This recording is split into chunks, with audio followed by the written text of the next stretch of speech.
अल्हम्दुलिल्लाहि रब्बिल आलमीन वस्सलातु वस्सलामु अला सय्यिदिल मुरसलीन अम्मा बअद फ़अऊज़ु बिल्लाहि मिनश शैतानिर रजीम बिस्मिल्लाहिर रहमानिर रहीम अस्सलातु वस्सलामु अलैका या रसूलल्लाह व अला आलिका व अस्हाबिका या नूर अल्लाह। मोहतरम दोस्तों, अस्सलामु अलैकुम व रहमतुल्लाहि व बरकातुहू। मोहतरम दोस्तों, अमलियात की दुनिया में बहुत सारे लातादाद अजीब व गरीब वाक़यात इंसान की ज़िंदगी पे गुज़रते हैं। जब इंसान इस फील्ड में आता है तो बहुत से ऐसे अजीब व गरीब हालात का और वाक़यात का उसको सामना करना पड़ता है जो इंसान हैरान होकर रह जाता है, और ऐसे नाकाबिले फरामोश वाक़यात उसके साथ हो जाते हैं कि उसको वो भुला नहीं सकता है ज़िंदगी भर। तो ऐसा ही कुछ वाक़या आपके साथ मैं शेयर करना चाहता हूँ जो हाल ही की बात है।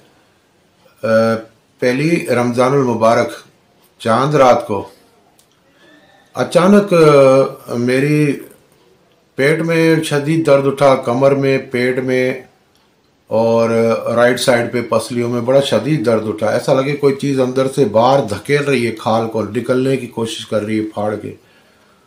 मैं बड़ी शदीद तकलीफ़ में मुब्तला हो गया। सारी रात में तड़पता रहा। एक दिल करता था अभी उठ के जाऊँ और हॉस्पिटल एडमिट हो जाऊँ, पता नहीं क्या हो रहा है, समझ में नहीं आ रहा, कोई रुकावट है। दिल चाहे कि सुबह रोज़ा नहीं रखूँ। अजीब व गरीब रुकावट हो रही थी। बार बार अल्लाह ताला से यही दुआ कर रहा कि या अल्लाह मुझे रोज़े रखने की तौफीक देना, मेरा कोई रोज़ा मिस ना हो जाए, मुझे सेहत अता करना, अपनी हिफ्ज़-ओ-मान में रखना। यही दिल से दुआ निकल रही थी और इतनी शदीद तकलीफ़ हो रही थी कि मैं जानता हूँ मेरा अल्लाह जानता है। खैर, मैंने रोज़ा रखा। पहले दिन भी ये तकलीफ़ में गुज़रा, दूसरे दिन फिर यही तकलीफ़ रोज़ा खोलने के बाद शुरू हो गई और सारी रात तकलीफ़ रही। तीसरे दिन रात को मैं 2 बजे के करीब बैठा हुआ था और कुछ अपनी पढ़ाई वगैरह कर रहा था, तो अचानक फ़ोन कॉल आई और अजीब व गरीब नंबर से फ़ोन कॉल आई मुझे। इसमें सिर्फ 3-4 नंबर थे। मैंने कहा शायद कंप्यूटर से किसी ने कॉल की हो, तो मैंने कॉल रिसीव की, सलाम मैंने किया। उसने मुझे कहा कि मैं अफरीत बोल रहा हूँ। अफरीत जिन्नात की ख़तरनाक किस्म होती है जो इंसानों से सख्त नफ़रत करती है और इंसानों को मारने की ताकत रखती है, और ये ज़्यादातर बहुत ख़तरनाक किस्म के जो आमिल होते हैं जो लोगों को मारने या जुदाई करवाने या लड़वाने वाले अमाल करते हैं, ऐसे आमिल जो है ये अफरीत जो है पालते हैं, यानी इनको काबू करते हैं और इनसे काम लेते हैं। तो उसने कहा मैं अफरीत हूँ। मैं समझा कोई मजाक कर रहा होगा मुझसे। कोई काफ़ी होते हैं ऐसे लोग जो आमिलों से मजाक करते हैं फ़ोन पे। मैंने कहा अच्छा भाई अफरीत साहब, मैं क्या खिदमत कर सकता हूँ आपकी। बोला आज मैं तुझे मार के जाऊँगा, तो 3 दिन से जिस तकलीफ़ में वो तकलीफ़ मैं तुझे दे रहा हूँ। मैं हैरान रह गया। मैंने कहा कौन सी तकलीफ़? बोला तेरे जो पेट में दर्द है, तेरी कमर में दर्द है, तुझे रोज़ा रखने से जो रोक रहा था वो मैं ही हूँ। मैं हैरान रह गया। मैंने कहा ये तो मेरे घर वालों के अलावा किसी को नहीं पता है। घर में सिर्फ मेरी वाइफ को और वालिद साहब को पता है। हम 2 ही बंदे हैं और किसी को पता नहीं है कि मैं तकलीफ़ में हूँ। मैंने किसी से बात ही नहीं की है।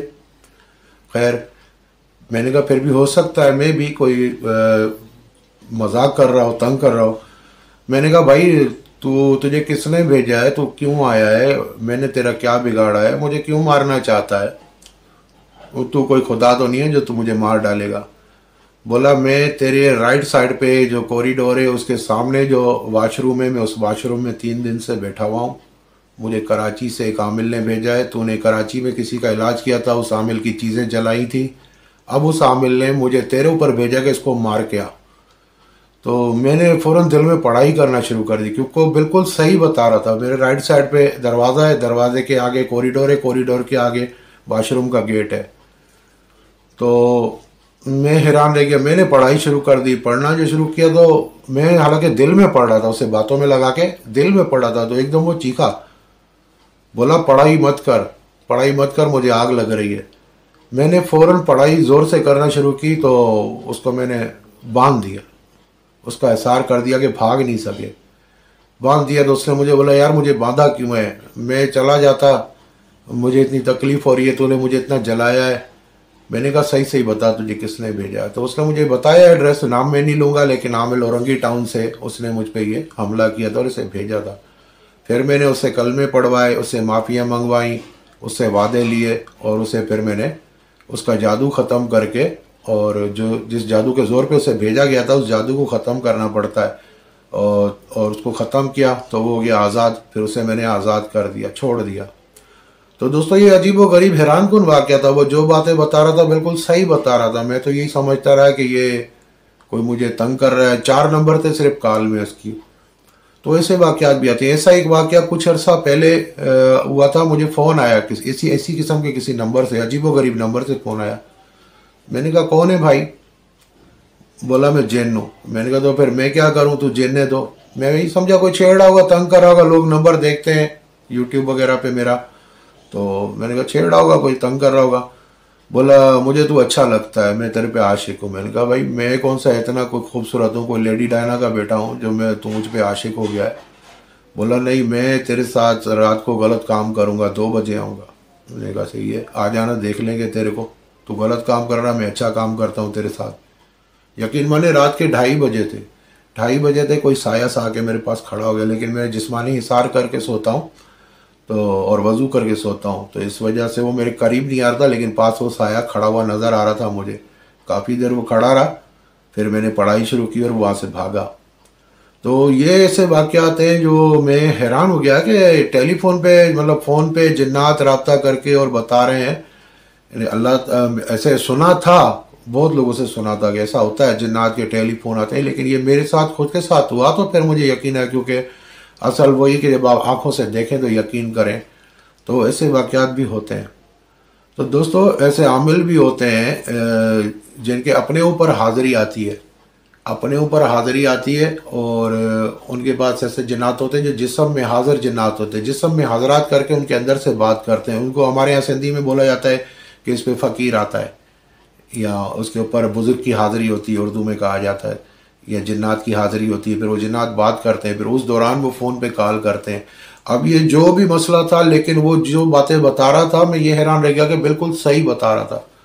वो वहाँ मौजूद तो नहीं था। बाहर का बंदा कैसे बताता है कि तू जहाँ बैठा हुआ है, तेरी राइट साइड पे जो है गेट है, उस गेट से कॉरिडोर है, उसके सामने जो है वाशरूम का दरवाज़ा। मैं इसी जगह बैठा वो बात कर रहा हूँ जिस जगह मैं बैठा हुआ था। तो ये मैं आपको दिखा दूँ थोड़ा घुमा के। ये देखें मेरी राइट साइड पे ये गेट है। ये मैं गेट खोलूँगा और ये देखें, यहाँ से आप देख सकते हैं, ये सामने वाशरूम का दरवाज़ा है, ये सामने वाशरूम है, ये आप देख सकते हैं। तो मैं ज़िंदगी में ऐसे वाक़यात, मैं तो हैरान रह गया।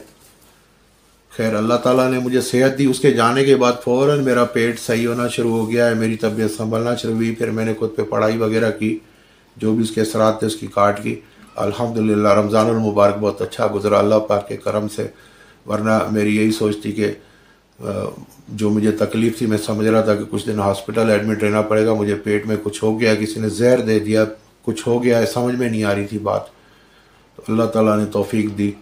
तो दोस्तों कभी भी ऐसे कोई बात हो तो घबराया नहीं करें। जिस दौरान वो आपसे फ़ोन पे ऐसी कोई कॉल आ जाए या बात आ जाए, या कोई ऐसा आमिल या जादूगर बात करा, तो लाहौल शरीफ ला तादाद दिल में पढ़ना शुरू कर दें। इंशाल्लाह आप उसकी शर से अमान में रहेंगे। उम्मीद है आपको वीडियो पसंद आएगी। इंशाल्लाह ऐसे ही वाक़यात और ऐसे ही तजुर्बात आपके साथ शेयर करता रहूँगा। तब तक के लिए इजाज़त। अस्सलामु अलैकुम वरहमतुल्लाहि वबरकातुहू।